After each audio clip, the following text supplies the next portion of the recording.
Hello and welcome to the Preceptor Pulse, where we give busy teachers in medical education quick tips for guiding the next generation of physicians in rural and community health. Hello, I'm Drew Keister, and today on Preceptor Pulse, we're going to be talking about the Precepting Microskills, which are also called the 1-minute preceptor.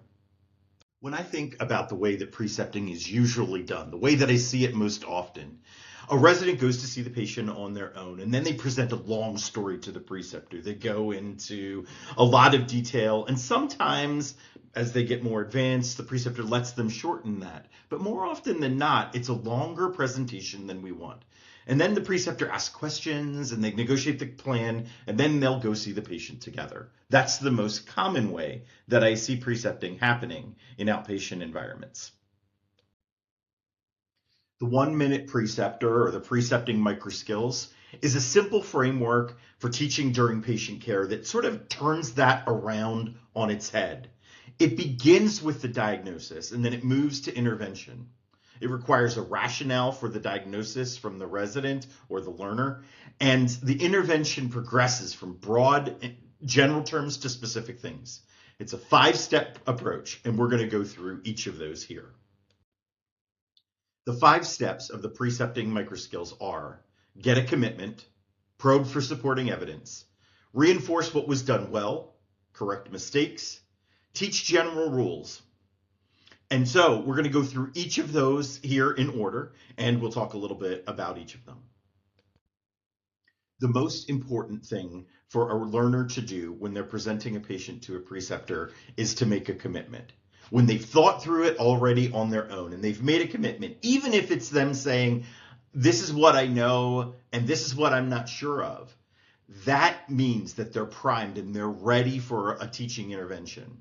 If we just let them present and babble on until we're tired of listening and then we cut them off and fill in what we think they need to do, they haven't really formulated it in their brain right. So start by saying, tell me what's going on with your patient. If you have already done a little bit of a chart review, you can tell them what you already know about their patient so they don't feel the need to go through all of the steps of the past medical history and even the HPI, because these days we can often pick that up while they're in the room. They may be taking brief notes, or we may be able to look at a nursing note that says what brought the patient in today. So instead, if we start by saying what was going on with the patient that you just saw, and they can say, I think this patient has pneumonia. Okay, that's awesome. Now let's talk about why. Next, we probe for supporting evidence. You think this patient has pneumonia. What makes you say that?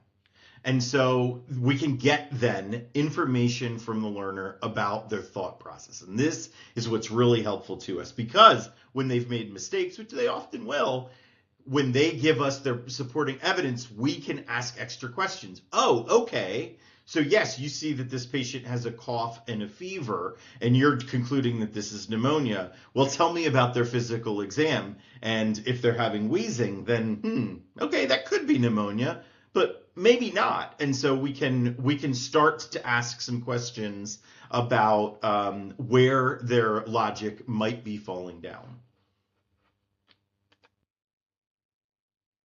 Once we get to the end of this, we want to tell them what they did well. You got a really great history on this patient, and I think that you did the right physical exam, even if you didn't translate that into the right knowledge about this patient, because the patient you thought had pneumonia, we've decided together might actually have COVID-19 infection, as an example.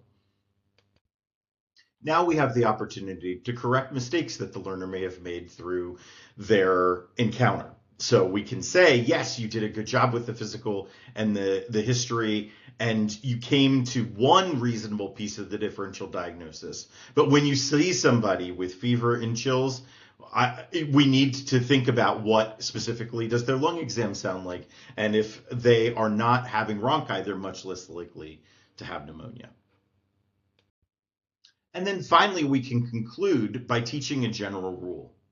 And so this might be when somebody comes in with an acute complaint, I want you to think about the three most common and the three most serious pieces of the differential diagnosis. In this case, you came to me with one thinking the patient had community-acquired pneumonia, but you ought to have expanded upon that differential diagnosis so that when we got to the point where we were discussing it, you could have recognized that your diagnosis of pneumonia was not the most likely one. And so that's a good general rule in cases like this for the future. Here's a link to a video of some example precepting using the Microskills. Rather than recreate that for you here, we're going to put that link in the comments, and you can follow that link to see an example of this on your own. One of the things that I hear often from people who are picking up the Precepting Microskills for the first time is, well, this is great when someone comes in with one complaint, right? But too often the residents are presenting someone who came in with 3 or 4 or 5 or however many complaints on their complaint list. And to do this for each of those complaints might take a considerable amount of time. I think that one of the things we need to do in that situation is teach the general rule that residents need to negotiate the agenda, right? So if they're coming in frequently and presenting to you the 4th and 5th problem, that's probably more than is reasonable to take care of in a common visit in our health system.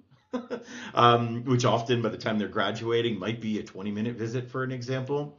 But also, I think that it is okay to say, okay, you have a patient who came in today to talk about their diabetes. Tell me, what is your plan for their diabetes? Is it controlled? Is it not? And then we can go through this process with that. And many diabetics also have hypertension. And so let's talk about their plan for hypertension.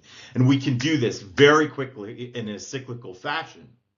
And in the end, we've come up with a plan that's reasonable.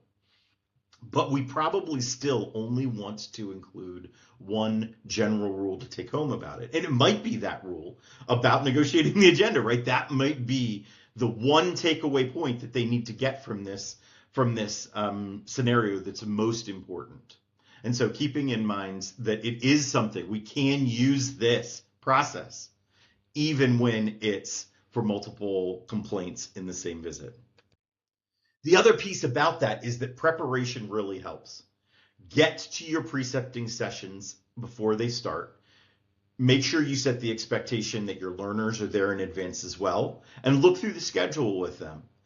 Set the expectations in advance that we're not going to have time to take care of 10 problems in one visit. So negotiate those agendas, and let's make sure that we're doing things well. Ask them about where are the patients that you think might cause you some problems, and what can we do in advance to help about that.